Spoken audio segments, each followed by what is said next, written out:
Okay, so I didn't want to have to do this, but apparently my first commentary had to be about actual WNBA and not the game that I like to play. But being a WNBA fan, I feel like I have to comment on this, and it's been on my mind, frustrating me for the last 2 days. So I have to get this off my chest really quickly. So yeah, so I want to address the fake Caitlin Clark hate, and her fans think that the league is after her, that they're trying to destroy her, trying to destroy her confidence, and trying to make her trying to be negative towards her. And I'm here to say that's not the case at all. They're just competing at a high level, earning their worth, and proving that they deserve to stay in the league, deserve to play in the league. That's the only thing they're doing. They're playing regular basketball, playing great organized basketball, and stop saying they're hating because they're defending her or playing great defense or not letting her get easy looks. But first things I'm going to talk about are the first three games. Then I'm going to talk about Taurasi's comments during the tournament, the college tournament. And I'm talking about Brianna Stewart's screen. And then I'm going to talk a little bit about how I feel about Caitlin Clark in general. And again, this is not a hate message towards Caitlin Clark at all. This is a message towards her fans, her obnoxious fans who don't know what they're doing and actually kind of ruining the WNBA sport by blaming everybody. So, okay, so her first game was against the Connecticut Sun, and I remember telling a friend this ain't gonna be good. But apparently, the schedule was made before the season and before the draft, obviously. So they got the bad luck of the draw. So oh well. So Clarington, Dejanay Clarington was her counterpart or her assignment both ways. So she got to guard her and she got to guard her. So Clarington does a great job on Caitlin Clark while she's guarding her, forcing turnovers, forcing her into a couple bad shots and things like that. And she didn't really get praised for it until like near the end of the game. But yeah, she made life tough for her that game. And people are like, well, Clapton's like hunting uh, Caitlin Clark. The whole team is guarding her, which was absurd. That's crazy disrespect to the Sun, by the way. Never say that again. I'm not a Sun fan. Obviously, I'm a Mercury fan. Shout out Mercury. Shout out Tarashi, and hopefully Grinding feels better. But the reason why I watch the Sun because Bonner's on the Sun, and those of you who are fans of the Mercury know Bonner used to be on the Mercury. So that's why I follow this team as well. So again, Clariton does a good job on her. And then after the game, you go on social media. Even though I'm not a social media person at all, but for once I go on there, I check and I see, well, Clariton was, trying to make a statement on her, trying to be negative to her, targeting her, trying to bully her, things like that. And from somebody who watched the game, she just played great defense. She played honest, great defense, and was just playing great. And by the way, she was on the bench last season. She's trying to prove to her team and the organization that she deserves to start this season. And yes, she started this season. So she wants to continue to start. So she's going to prove she deserves to start. This had nothing to do with Caitlin Clark at all. She's proven to her team and organization she can start in this league. Stop trying to use that as, oh, she's using that to target against her and trying to attack her and prove a point. And no, it was none of that. Even after the game, a reporter was trying to do that, asked her a question about, guarding Caitlin Clark and things like that for her first game, kind of make it tough and things like that. And Claritin was basically like, look, every night I'm going to bring this effort. It doesn't matter if it's Caitlin Clark or anybody else. Me and my team are going to bring this defensive effort every night. It doesn't matter who it is. Again, saying that this could have been any other team, and she would have brought that same effort out. So no, don't use this as a blanket to cover up the fact that Clayton Clark had a so-so game her first game. Was it bad? Not really. Was it the best? No. But she's a rookie. She had 20 points on Batter Fantasy and had 10 turnovers, things like that. That's okay. She's a rookie.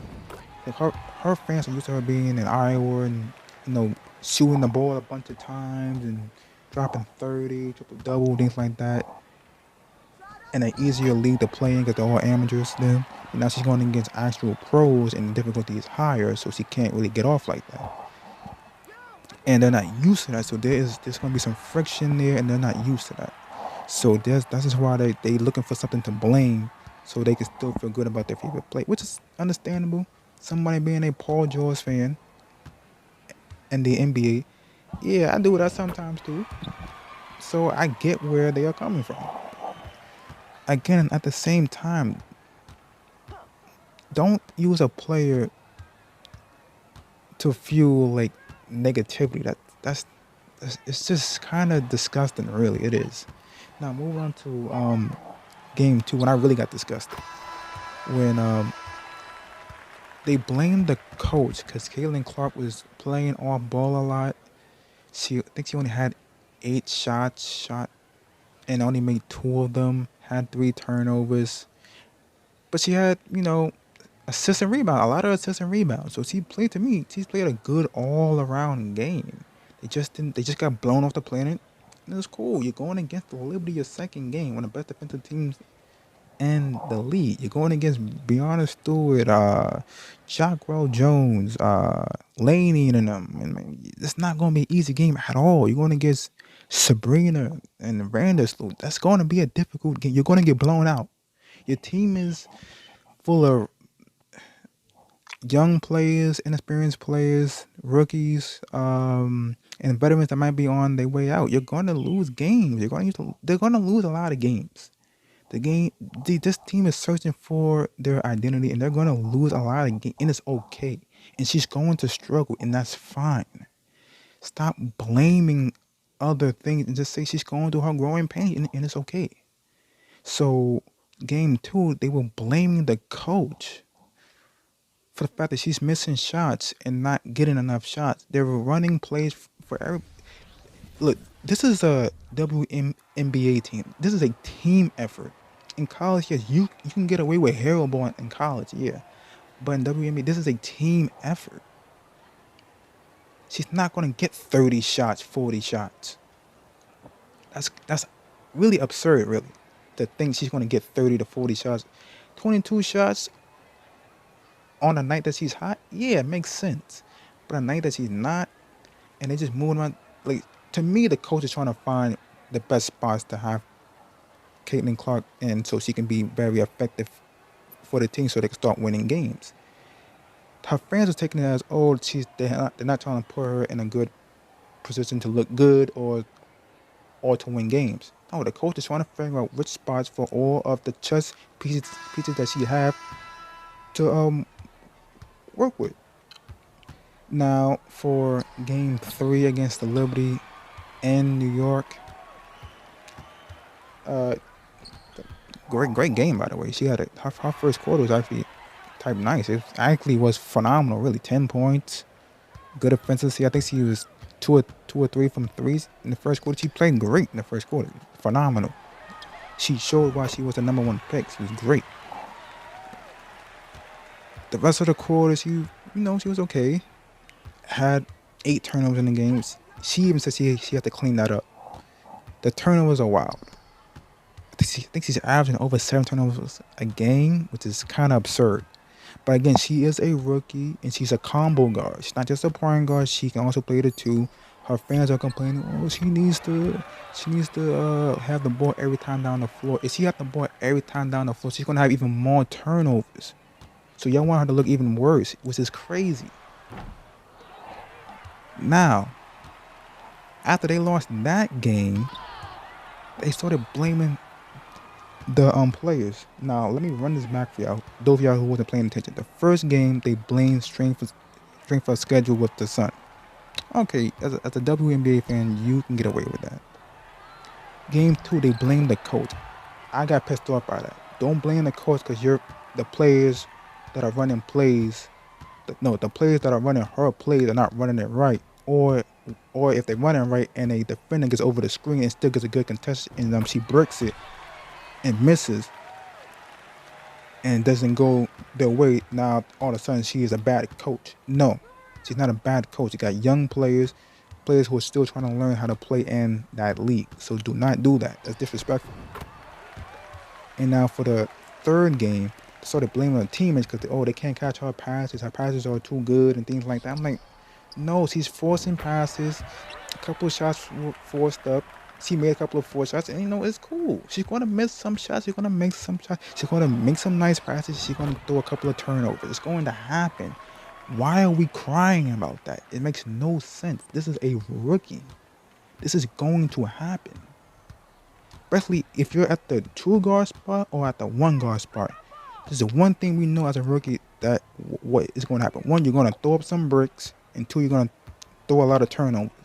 That's the two things we know for sure at any guard spot that is going to happen. Your first year and a little bit into your second year. That's going to happen. I know it. Being a Taurasi fan, a Jackie Young fan, Clarington, and all the rest of the good guards in the WNBA. When they first started out, they were throwing up bricks. I ain't gonna lie. What's that girl name? Aces. Kelsey Plum was not looking good when she came in the league. Now she looks phenomenal. But before she was not looking good. But you got to get good over time. Same thing with Skylar Diggins-Smith. She was throwing up hella 5 bricks. But then she got good over time. Learned the floater, can pass for the best of them. It's going to take Caitlin Clark some time. And you shouldn't blame coaches, players, or strength of schedule for the reason why she's not performing well. She's got to learn how to play in the league. That's it. Now I'm getting to Taurasi's comments. But one more thing before getting into that. So, again, you guys blame strength of schedule, coach, and then her teammates. So, game 4, you guys are going to blame the GM in the front office, right?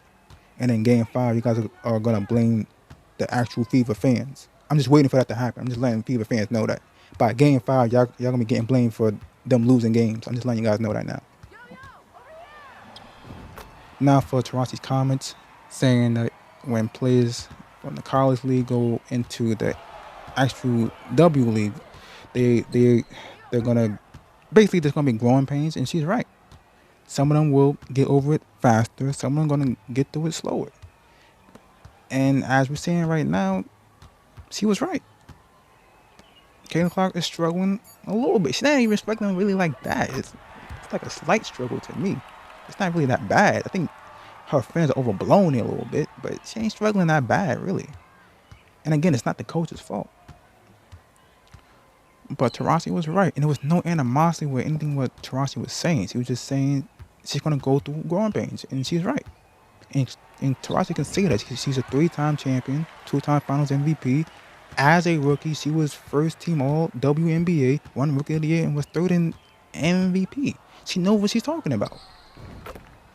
Stop trying to cause hate for no reason. Stop trying to cause negativity because your player right now is not playing up to your standards. Give her a chance to adjust in the league and stop trying to rush things. It's crazy. Stop doing that. Y'all guys aren't good fans. You guys being disrespectful to her and to the Fever and to especially the coach. That is wild. What you guys are saying about the coach is crazy. That is actually wild. Saying that she needs to be fired after 3 games, that's nuts. And for the Breanna Stewart screen, game 3, that was a regular screen. She got killed on it. It happens. She didn't see ball man in screen. It happens. She was supposed to be in front of Vandersloot. She was not. So she gets killed by a screen, and that screen was supposed to get a mismatch for Breanna Stewart to get a shorter defender on her, and she shoots over the top and scores the bucket. There was nothing hatred there at all. So I don't know why people was overblowing that. And the last thing about Caitlin Clark, I think she's gonna be great. I think she's gonna be awesome. I think she's gonna be. To me, I think she's gonna be like the next like Taurasi. To me, I see that her and Boston next to Taurasi and grind a duo like 2.0. Like, they're gonna be great together, and I really think that. So thanks for watching.